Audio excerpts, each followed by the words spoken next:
D'abord, c'est une joie pour moi d'intervenir ici et de voir que dans l'université d'État, la théologie aussi a sa place. Voilà. Alors nous avons contemplé depuis hier, nous contemplons en fait la beauté de l'ange, des chœurs angéliques, de leurs ailes, de l'apparition de celle-ci. Et cette intervention troublera peut-être cette belle unanimité autour des anges, des bons anges. Mais je le rappelle, le démon est aussi un ange, déchu, certes, mais ange tout de même, et il en garde toutes les propriétés naturelles. Et il nous donne, ce démon, l'occasion de considérer un aspect souvent ignoré des anges, qui sont connus pour leur bonté, leur fidélité, c'est la question de leur personnalité. Les récits de confrontation entre les exorcistes et l'ange déchu empruntent des catégories humaines, catégories qui semblent parfois relever de la psychologie. Les exorcistes rapportent la tristesse, la colère, l'envie, la haine, qui sont attribués aux démons hôtes de l'énergumène. Ces récits évoquent la personnalité pleurnicharde d'un démon dénommé Judas, celle brutale du fameux Baal, ou encore celle à l'orgueil démesuré de Satan ou Lucifer. Il est possible même, en cas de possession multiple, de distinguer ces différentes figures. On le voit dans le récit autour de l'exorcisme d'Anne-Lise Michel en Allemagne en 1975-1976, évoqué par, entre autres, Goodman dans son enquête sur ce sujet-là. Peut-on pour autant parler d'une psychologie démoniaque? En effet, l'ange, créature spirituelle, ne saurait avoir d'émotion. Manifestation de la psyché inscrite nécessairement dans la matière. L'émotion vient du latin qui signifie mouvoir. Il y a une inscription, il y a quelque chose qui est mu dans notre corps. L'ange n'a pas de corps, l'ange n'a pas de matière. Comment rendre compte donc de ces manifestations qui trahissent une personnalité, un caractère propre? Je rappelle que nous nous situons ici en théologie, et plus précisément en démonologie. Nous nous proposons donc d'explorer la représentation conceptuelle de ce qui est improprement appelé par certains la psychologie démoniaque, pour définir plus précisément la réalité exprimée dans les récits de ces confrontations entre l'homme et le démon, et qu'il nous semblerait plus juste de traduire en termes de personnalité, de traits de caractère. Dans un premier temps, nous reprendrons le discours sur la nature spirituelle de l'ange, pour voir en quoi sa nature peut déterminer cette personnalité. Une fois cette détermination effectuée, nous reprendrons les catégories habituellement employées par les démonologues et exorcistes pour décrire cette personnalité, afin d'en préciser la nature au-delà des emplois analogique ou de l'anthropomorphisme sous-jacent à celle-ci. Alors, la personnalité angélique, le premier fait à rappeler est l'immatérialité de l'ange due à son caractère de créature spirituelle. Sans corps, sans matière au sens aristotélicien du terme, chaque ange est unique en son espèce. Il résulte de cette unicité que chaque ange a une loi naturelle qui lui est propre, c'est-à-dire une forme spécifique de comportement, d'activité conséquente de son nature. Il n'y a pas un ange qui ressemble à un autre ange. Ces opérations correspondent à la mission reçue du Créateur, distincte de celle des autres anges. Chaque ange a une mission spécifique et leur nom renvoie à cette mission. Saint Grégoire le Grand nous le rappelait encore à l'office de lecture des archanges vendredi dernier. Certaines de celles-ci sont spécifiques au monde angélique. Par exemple, les anges plus parfaits participent au gouvernement divin vis-à-vis des anges moins parfaits, leur transmettant les consignes. D'autres missions sont extérieures au monde angélique, qui auront pour objet le cosmos, on l'a entendu hier avec Philippe Valin, ou l'accomplissement du plan du salut, par exemple l'annonce de l'incarnation par Gabriel à la Vierge Marie, ou l'activité des anges gardiens. Cette variété d'opérations spécifiques, propres à chaque ange, les distingue les uns des autres dans leur espèce et dans leur agir. Ils ont été créés en vue de l'accomplissement de ces tâches et Dieu leur aura donné les propriétés nécessaires pour cela. Leur réponse à la vocation, à la béatitude, cet appel que Dieu leur a adressé à leur création, passe aussi par la réalisation de cette mission. L'ange donc est doué d'une volonté, d'une intelligence, capacité spirituelle. Son intelligence connaît, d'après saint Thomas d'Aquin, je suis là dans les questions 55 de la Prima Pars, cette intelligence est le fruit de la science infuse donnée par Dieu au moment de la création. L'ange n'a pas de membres, l'ange n'a pas de sens. Nous connaissons toutes choses, nous, par les sens, nécessairement. Eh bien, l'ange, cette connaissance, d'après saint Thomas, lui est donnée au moment de sa création.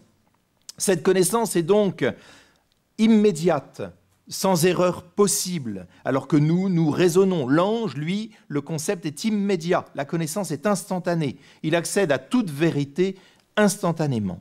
Les espèces intelligibles nécessaires à la connaissance ne résultent pas d'une perception sensorielle, je l'ai dit. Ainsi, il leur suffit de diriger leur intelligence vers l'objet de la connaissance pour que cette connaissance soit en acte. Il en résulte par exemple, un petit exemple concret que donne Chad Ripperger, qui est un exorciste américain du diocèse de Denver.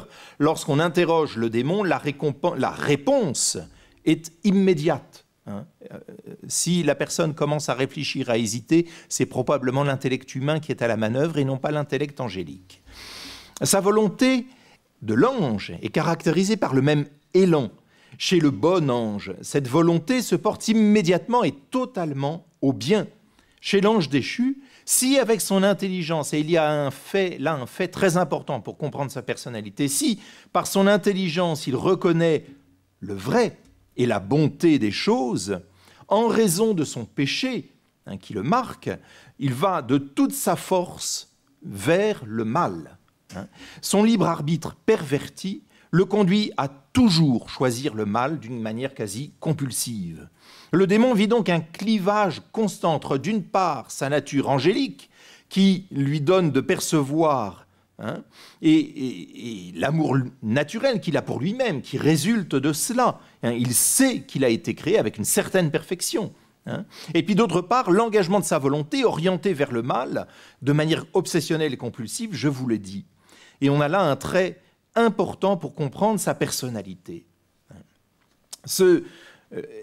Peut-on parler de passion angélique? Avant de traiter la question, je vais approfondir ce que je viens de dire, mais avant de traiter la question des conséquences du péché angélique sur ses facultés, sur les facultés du démon, il est nécessaire de poser la question du sens de l'emploi de termes tels que joie, colère, amour pour les anges, comme en témoigne fréquemment l'Écriture. On l'a entendu hier, de même, je vous le dis, il y a de la joie devant les anges de Dieu pour un seul pécheur qui se repent. Il convient de rappeler que le concupiscible et l'irascible n'existent pas chez l'ange, car ces deux dimensions appartiennent à l'appétit sensible, c'est-à-dire à l'inclination des sens vers un bien particulier. L'ange n'est pas porté sensuellement, sensiblement vers un bien particulier inscrit dans la matière, mais il est porté vers un bien universel par son intelligence. Le seul appétit qu'il possède, c'est ce mouvement vers le bien, qui est le mouvement de la volonté. Lorsqu'une émotion est appliquée à l'ange ou au démon, ce ne peut être, comme pour Dieu, qu'une métaphore. Saint Thomas précise, en raison de l'effet produit. Un ange, on dira qu'un ange est en colère parce qu'on perçoit son action dans notre vision humaine comme quelque chose de semblable à ce que produit la colère.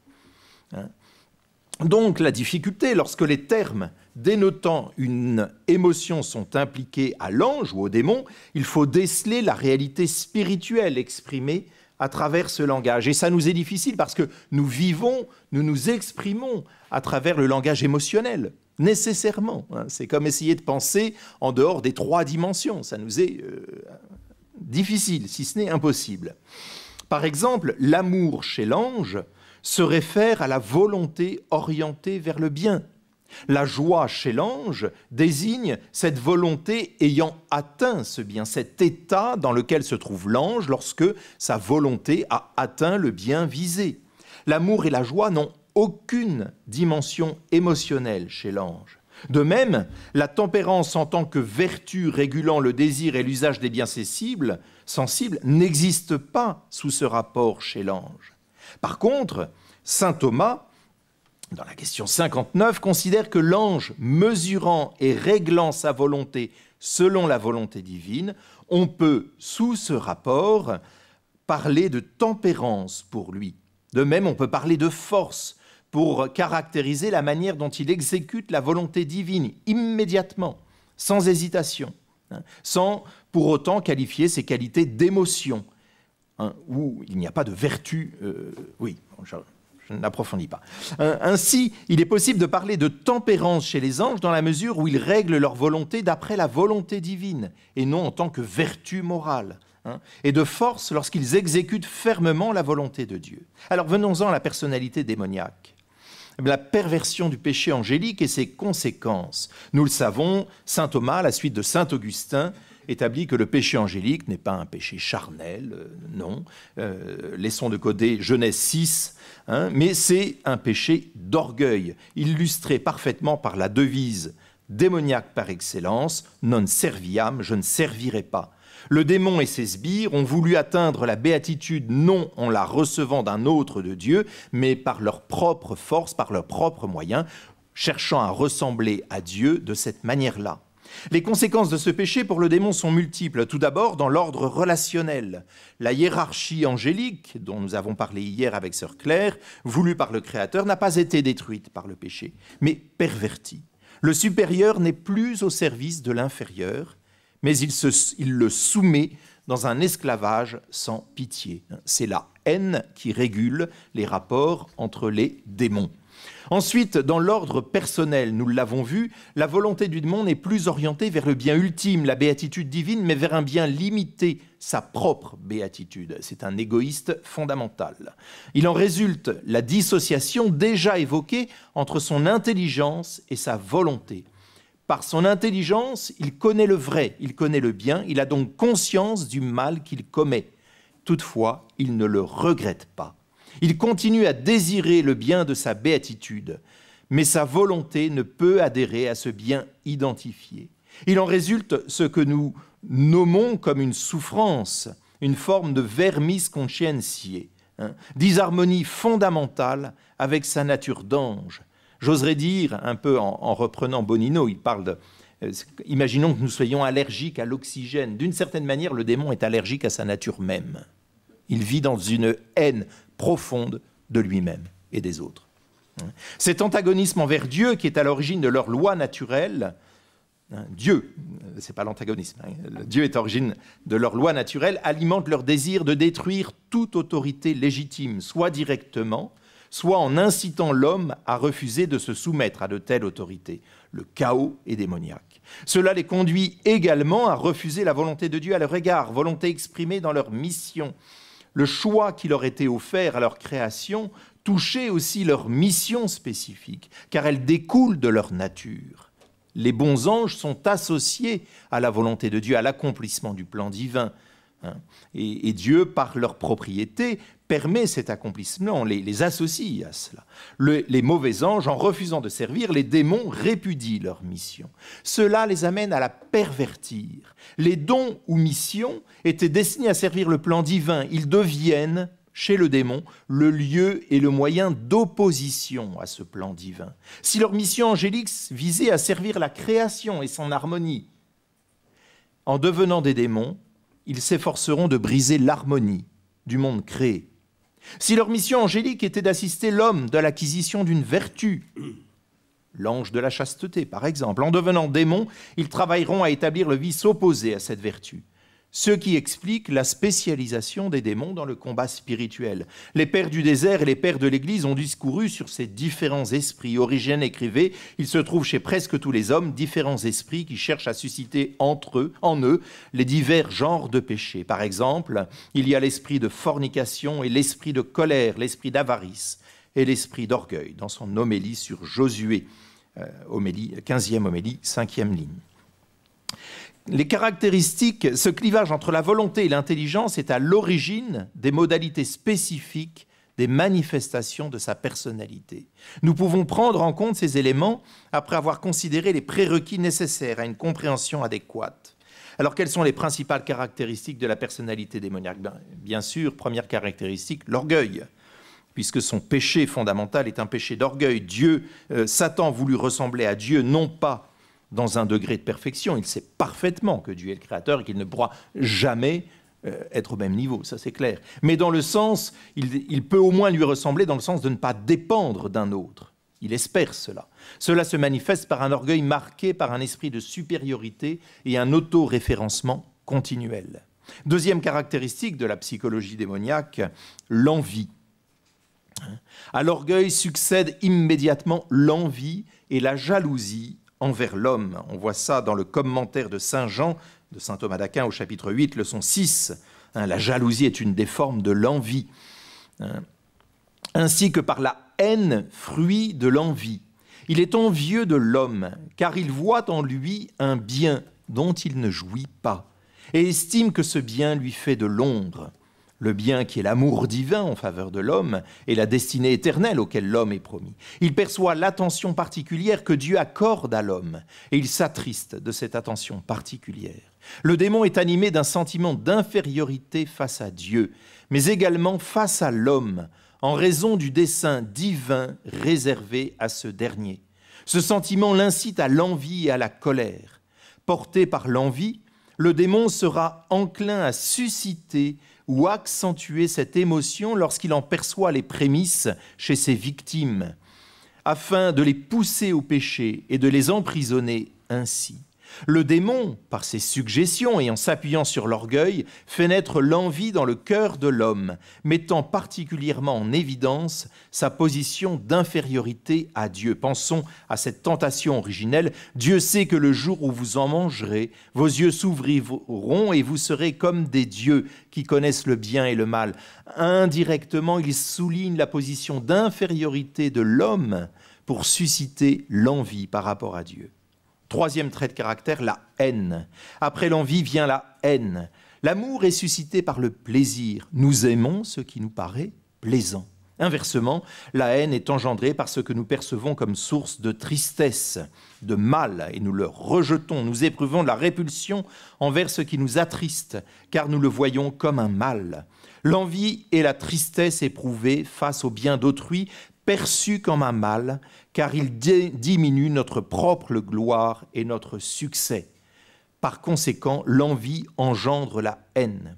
Dans le royaume démoniaque, cela se manifeste sous une triple haine. Tout d'abord, la haine envers Dieu, qui châtie les démons et s'oppose à leur volonté. Ensuite, la haine envers l'homme. Je l'ai dit, car les démons sont conscients de l'amour de Dieu pour l'homme. Et puis, cette haine envers eux-mêmes et envers les autres démons. Car les perfections angéliques qui habitent les autres démons leur rappellent l'amour du Créateur qu'ils haïssent. Et puis les autres perfections des démons suscitent aussi l'envie des autres démons. Voilà, leur volonté est fixée dans le mal. Quatrième trait de caractère, j'associe colère et désespérance. La colère est la passion visant à repousser et détruire le mal qui menace. Le vermis conscientiae dont j'ai parlé, résultant de l'opposition entre son intelligence et sa volonté, cause une première souffrance, là aussi. Qu'est-ce qu'une souffrance angélique ? Difficilement accessible, une souffrance spirituelle. Cette souffrance est également due à la confrontation avec la vérité concernant Dieu et la bonté de la création. Cette colère alimente le désir de vengeance, désir traduit par un mouvement de la volonté visant à s'opposer à l'objet de leur haine. Ce mouvement peut même conduire à des actes violents tels que l'homicide en ce qui concerne l'homme ou la destruction du monde créé. Ils ne peuvent pas nuire directement à Dieu. C'est pourquoi ils s'efforcent d'atteindre indirectement Dieu en détruisant des signes religieux, en causant des profanations et surtout en s'attaquant à l'homme en tant qu'image de Dieu. Le docteur Alain Assailly, dont je vais parler, neuropsychiatre du XXe siècle, qui pendant 40 ans a accompagné des exorcistes diocésains, dont celui de Paris, recevant des patients et des patientes, à l'une d'entre elles, qui était une femme qui pervertissait des jeunes garçons de 12 ans, excusez-moi, il lui disait avec un peu la grivoiserie du médecin, mais enfin, pourquoi vous en prendre à des enfants de 12 ans? Des adultes vous satisferaient beaucoup mieux. Et le démon répondant à travers la femme, « Idiot, tu ne sais donc pas qu'il n'y a que deux moyens d'atteindre l'autre, l'hostie et l'enfant. » Pour conclure, ce même docteur Assailly, dans un écrit non publié sur l'emprise démoniaque, qui se trouve aux archives de l'abbaye de Fogombault, synthétise ses observations. Lorsque nous nous trouvons en présence d'un sujet, il parle d'un être humain, dont l'orgueil s'accompagne de révolte et de haine très intense contre Dieu, et qui en est venu à blasphémer, à profaner d'une façon quasi incoercible, tout en manifestant une désespérance à base de culpabilité revendiquée et impénitente, nous sommes portés à craindre une emprise démoniaque.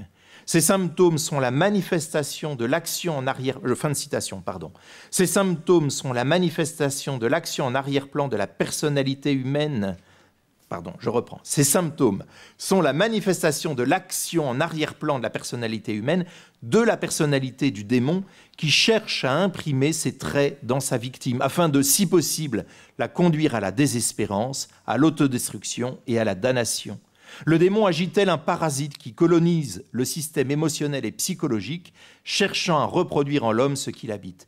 Et pour finir positivement et nous faire respirer, l'objectif de la prière de l'Église est de mettre fin à cette action afin que la personne opprimée retrouve sa liberté et puisse elle-même s'opposer à son ennemi et s'attacher au Christ. Je vous remercie de votre écoute.